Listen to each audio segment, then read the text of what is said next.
Pernah tengok tak, dengar tak cerita ni, jumpa buah apple makan, lepas tu kena kahwin orang? Pernah dengar?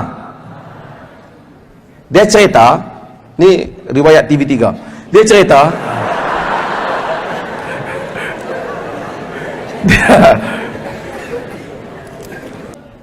dia kata satu orang duduk tepi sungai, tiba-tiba dia jumpa apple, lalu dia ambil, dia makan. Lepas dia makan, dia pun teringat, ini apple siapa ni ya? Jadi dia pun cari ikut sungai tu nak minta izin kat tuan dia. Tuan dia pun kata, aku tak halalkan, melainkan hang kena kahwin dengan anak aku. Dia kata, tapi anak aku apa dia? Buta lagi, pekak lagi, bisu lagi lah, cacat. Dia pun terpaksalah kahwin. Cumanya malam-malam pas dia angkat nikah tu, dia pipi tengok rupanya tak buta. Dia pun terkejut, tanya, kata buta. Dia tak percaya lah buta tu dengan makna sekian-sekian. Jadi cerita tu diceritakan. Tapi kalau kita nak ambil pengajaran fiqh macam mana? Saya nak bagi faham. Kita pertama, dari segi hukum, kalau kita jumpa buah dalam sungai mengalir, kita nak biak saja kan boleh ambil? Kata biak saja boleh. Mereka orang main tuntut, kita bayarlah, bayar bagi 50 RM2 lah ni apple. Katalah kita nak kereta, kita kereta kancil, satu kereta Mercedes depan, Mercedes 7 Series. Dia berhenti kat traffic light, kita pun duk kekalik, duk main, duk pergi tengok WhatsApp apa semua. Pum, langgak kereta dia. Kereta kita teruk lah juga, tapi kereta dia pun mencalak, remek sikit. Tapi dia 7 Series. Tuan-tuan, pakcik, saya minta maaf pakcik. Macam mana ni? Saya tak apa, saya bayar pakcik. Saya tak mau. Awak kena kahwin dengan anak saya.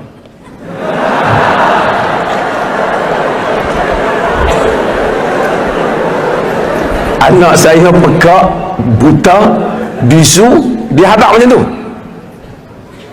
Dia habaq anak saya miring sikit. Saya pun tak tahu nak buat apa, elok kahwin dengan hang kali dah, kan? Kita pun dia ingat macam cerita apple ni ya.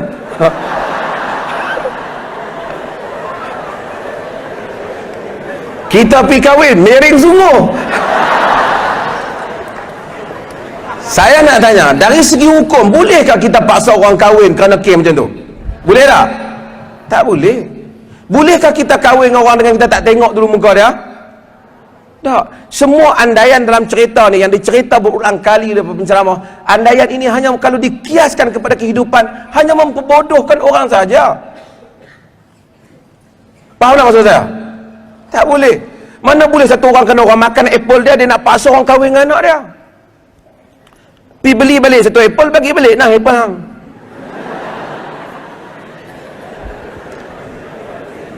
Sebab itu saya kata kita perlu balik kepada agama yang kritis, berfikir kembali kepada sumber. Setuju tak? Setuju tak? Okay, welcome to Perlis. Kisah Syekh Abdul Qadir Al-Jilani. Tuan-tuan dan puan sekalian pernah dengar tak cerita ni? Cerita yang macam apa dia, zaman dulu ni yang apa? Orang seorang lelaki yang dia ni pergi mengembara, dia lalu tepi sebuah sungai, dia nak makan, dia lapar sangat-sangat, tak ada apa-apa makanan, tiba-tiba nampak buah apple. Lalu buah apple ke buah delima? Ada cerita apple lah, ada cerita delima lah, wallahu alam. Saya pun tak teringat dah cerita tu masa kecil-kecil tu dengar. Jadi bila buah apple tu lalu apa semua lalu dia pun ambil, dia makan. Bila dia makan, lepas dia makan kenyang dah, baru teringat, la ilaha illallah, aku tak tanya pemilik ni siapa punya. Maka dia pun ikut arus sungai tu, dia patah balik lawan arus, dia pergi cari tuan punya pokok apple ataupun delima tadi ni. Sampai satu kampung dia nampak satu rumah ni banyak buah. Maka dia yakin buah ni lah yang jatuh dalam sungai yang dia dah makan tadi. Maka dia pun pergi cari tuan rumah. Cari-cari dia jumpa seorang lelaki tua. Dia bagi tahu kat lelaki tua ni, wahai tuan, tadi aku rasa aku dah makan buahmu, kata aku nak minta izin. Maka lelaki tua ni bila dia tengok mai anak muda macam ni, dia ni memang orang baik. Maka dia nak kawan ni kahwin dengan anak dia. Pasal orang baik main mengaku, makan ambil buah hak yang duk mana tu tiba-tiba main mengaku. Tuan-tuan, maka dia pun kata, boleh aku nak maafkan, engkau mesti kahwin dengan anak aku. Terkejut dia. Tapi tak apa, untuk halal sebiji buah tu aku sanggup kahwin dengan dia. Ini nak cerita berkenaan dengan nak kempen makanan halal.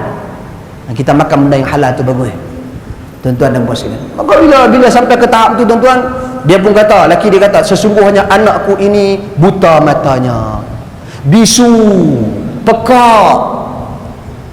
Dia pun kata, jenuh dah aku, tapi tak apa, nak halal aku sanggup. Maka dia pun setuju untuk menikah setelah dia akad apa semua sekali. Dia pun lah masuklah bilik, tengok tuan-tuan dan puan sekalian, dia rasa dia silap, masuk bilik silap, sehingga punyalah cantik apa semua. Dia kata, aku silap bilik, minta maaf. Bini dia kata, tak, bilik betul, bilik saya lah bang. Pak hang kata hang bisu, pak hang kata hang pekak, pak hang kata hang buta. Dia kata, tak, buta daripada melihat hal-hal kemaksiatan. Pekak daripada mendengar perkara-perkara yang tidak baik. Bisuku daripada berbicara hal-hal yang tidak baik. Masya Allah.